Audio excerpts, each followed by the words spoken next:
Assalamu alaikum wa rahmatullahi wa barakatuh. Welcome to Lil Narain's Online Islamic Institute. This is the Tafseer series. We will be discussing the Tafseer of the 111th Surah of the Quran. This is Surah Al-Masad, which translates into the Surah of the Fire, because it talks about the punishment of the fire that will be given to one of the enemies of Islam. Let's begin with reciting the Surah. أعوذ بالله من الشيطان الرجيم بسم الله الرحمن الرحيم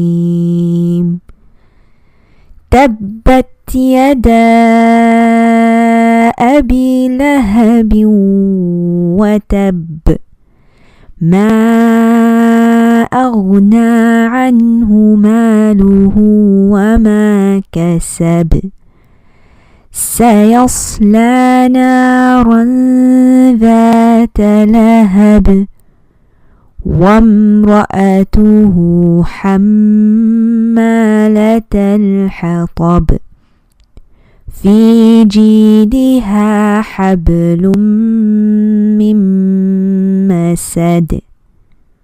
Before we begin to explain the surah ayah by ayah, let's discuss the history of the surah and figure out what we're talking about. The first thing is, who was Abu Lahab? You may have noticed that the name Lahab repeated in the surah. Abu Lahab and his wife Jamil were relatives of the Prophet Muhammad sallallahu alaihi wasallam. Abu Lahab was Rasulullah sallallahu alaihi wasallam's father's brother, so he was his very close uncle.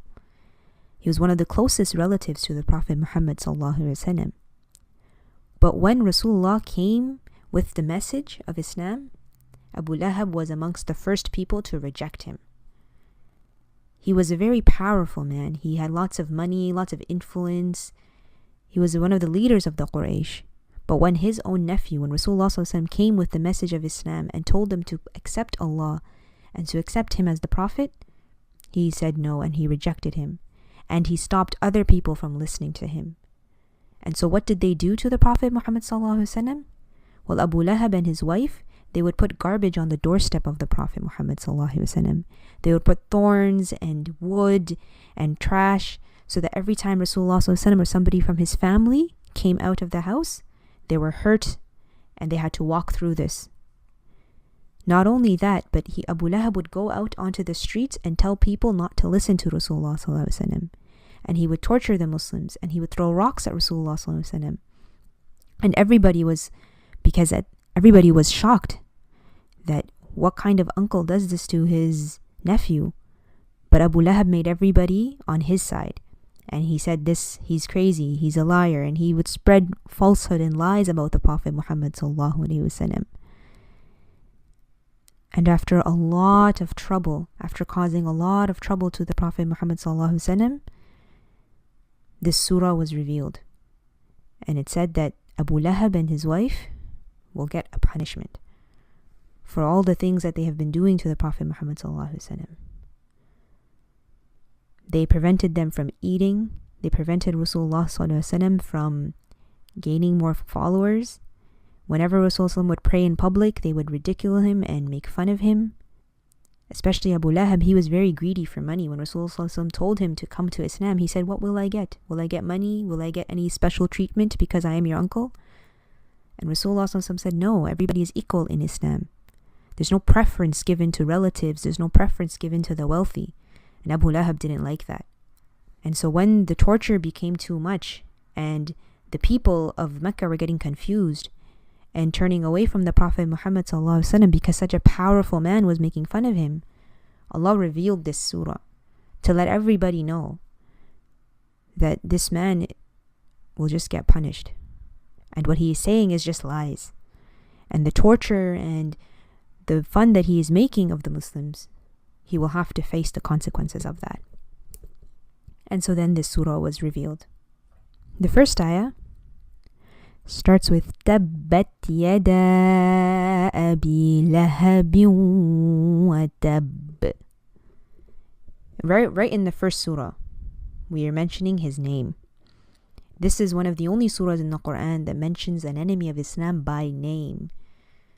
And till this day, when we recite the surah, we mention Abu Lahab, and we start with, may the hands of Abu Lahab be ruined. We only talk about his punishment. We only talk about him being ruined. Why? Because with his hands, he used to throw rocks at the Prophet Muhammad ﷺ. With his hands, he used to carry the garbage and the trash and put it on the doorstep. So Allah subhanahu wa ta'ala says, may his hands be ruined.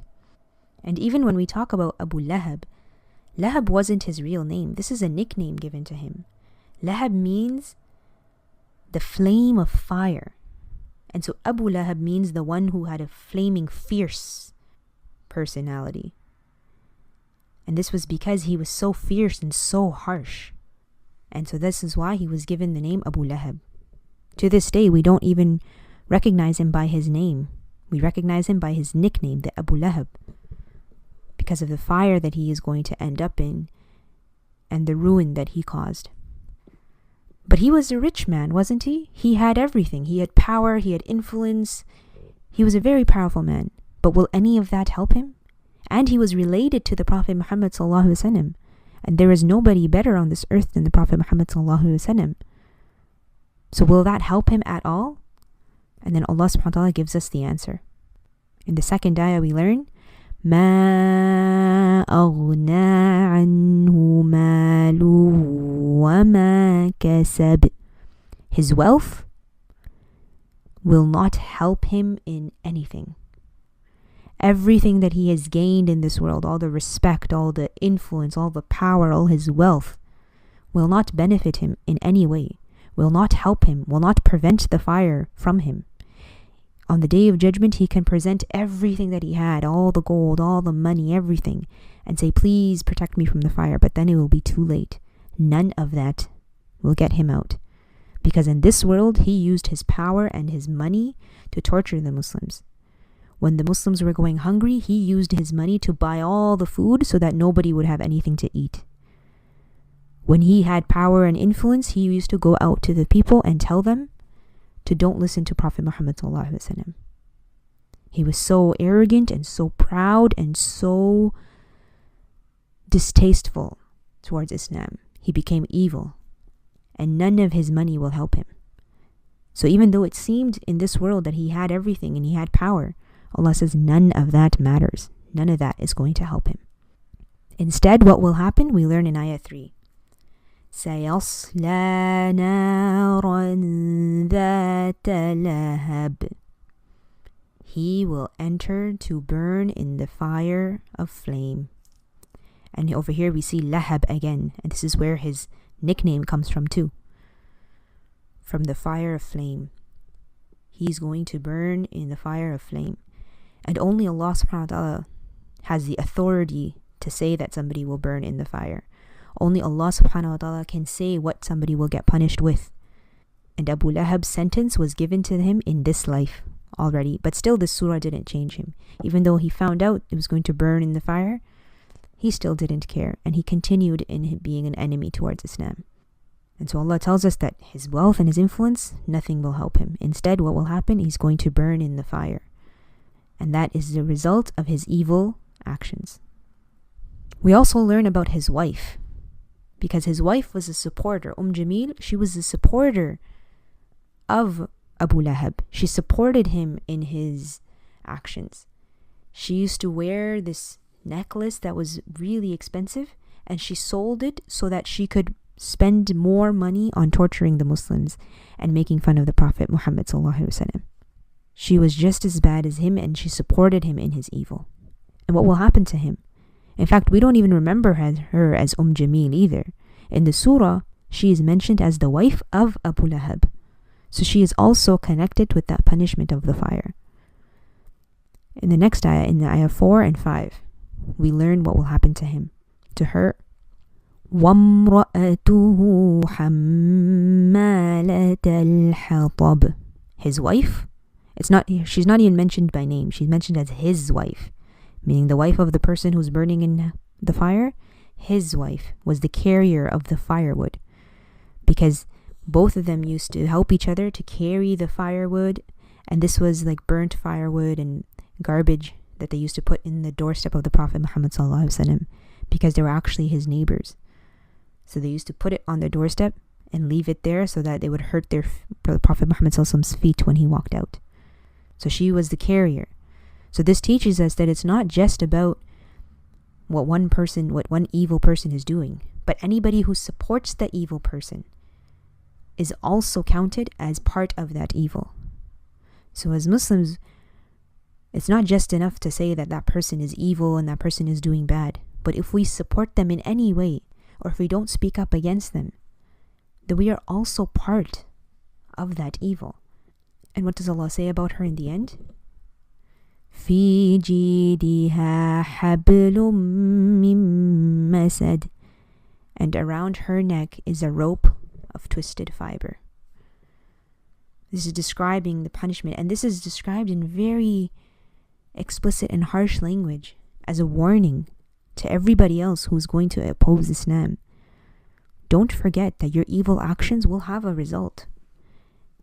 And because she sold her necklace around her neck just so that she could torture the Muslims even more, this is why the punishment was related to her neck specifically, because she was so proud of herself that she's going to torture the Muslims and she's going to help her husband. She was so proud of that Allah subhanahu wa ta'ala used that same thing and told her, no, in fact, your neck will be punished also in the fire. And we ask Allah to protect us from the punishment of the hellfire. So in the surah we learn that it didn't matter that they were related to the Prophet Muhammad sallallahu alaihi wasallam. It didn't matter that they had wealth and influence and all the beauty in the world. If they did evil, then the result will also be evil. They will get the result of their evil actions in the fire of Jahannam. Jazakallahu khair for listening to the Tafseer of Surah Al-Masad. Don't forget to like and subscribe to the Dilna Range channel. Jazakallahu khair.